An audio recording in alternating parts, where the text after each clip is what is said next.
Spider-Man Far From Home becomes the first Spider-Man movie to hit $1 billion at the box office, and Venom 2 is open for new directors. Let's talk about all that right now.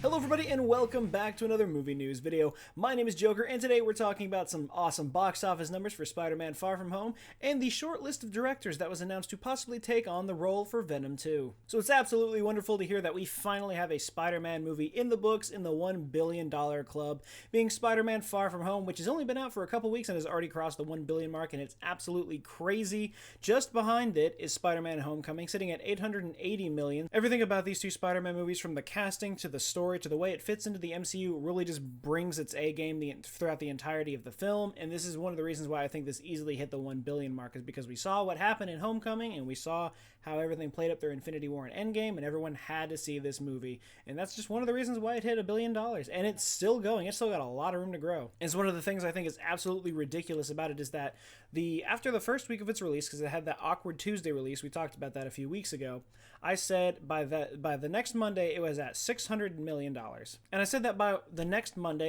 following Monday, that it would be about $670 million, maybe $700 million, because the early weekdays are not big for box office numbers, so I figured it would trail a little bit.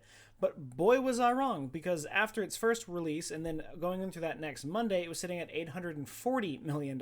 So I was off by a lot, and just because of that, I knew that this was easily going to hit $1 billion. There's no question about it, because it was just steamrolling everything in its path. And to no surprise, it ended up hitting $1 billion. I think right now it's sitting at $1.073 billion. So it's just a little bit over the billion mark, but it's got a long way to go. So I don't think we're going to get anything more crazy than that. I think it might stop at about 1.5. I think that's a bit of a safe bet. I'm going to put my money on that one right now. And this is a big win for the MCU and Sony, since Sony owns the properties for Spider-Man, and they finally have a Spider-Man movie that hit $1 billion at the box office.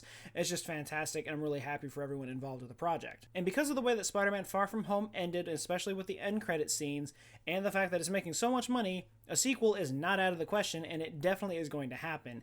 And there's also still a lot of talk that there could be that Spider-Man Venom crossover, since Sony owns both properties, so I mean, that may be not that far-fetched for the future. And speaking of a Venom Spider-Man crossover, we can't really get a sequel to Venom without a director, and it's exactly what Sony is looking for right now. Ruben Fleischer, the director for the first Venom film, will not be returning to the sequel, and because of that, Sony is now on the looks for new directors to take that role. And recently, there's been a short list of directors that's been released, talking about 3 possible people that could be directing this movie.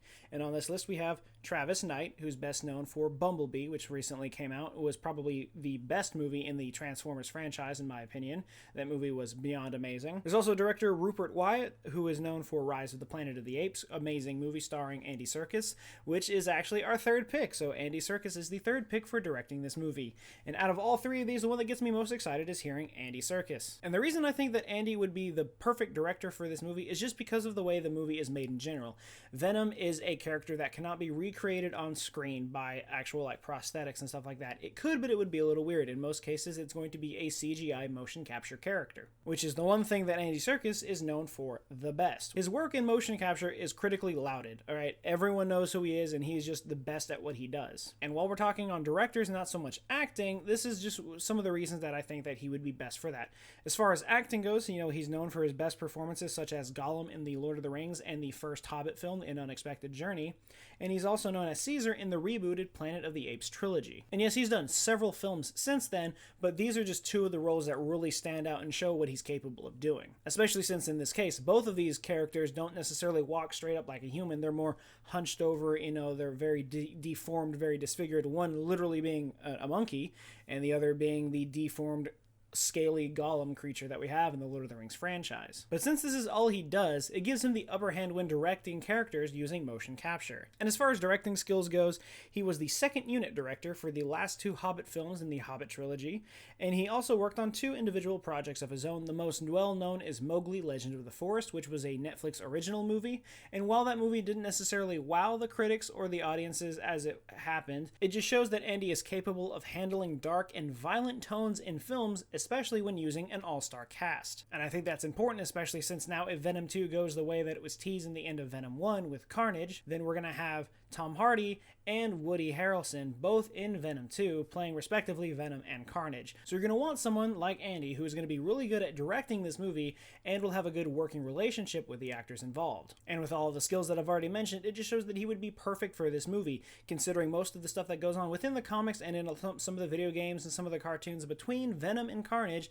There are a lot of very gruesome and violent fight scenes. And since Mowgli was rated PG-13 and still was able to handle the dark and violent tones, and since Venom 2 is probably also going to have a PG-13 rating, that this would be a perfect way for him to come over, direct a dark, violent toned film while keeping that PG-13 rating, and not, kind of like cut out some of the action and some of the violence that happens between the fights between these characters. And I think he would be able to come over to direct this film like that and not be able to, water down some of the fight scenes that happen and some of the interactions that you get between Venom and Carnage, so we can still get the true character alongside the rating of PG-13. But going back for a minute, the other two directors as well, Rupert Wyatt and Travis Knight, are also amazing directors. And any three of these directors could give us a fantastic film to look forward to.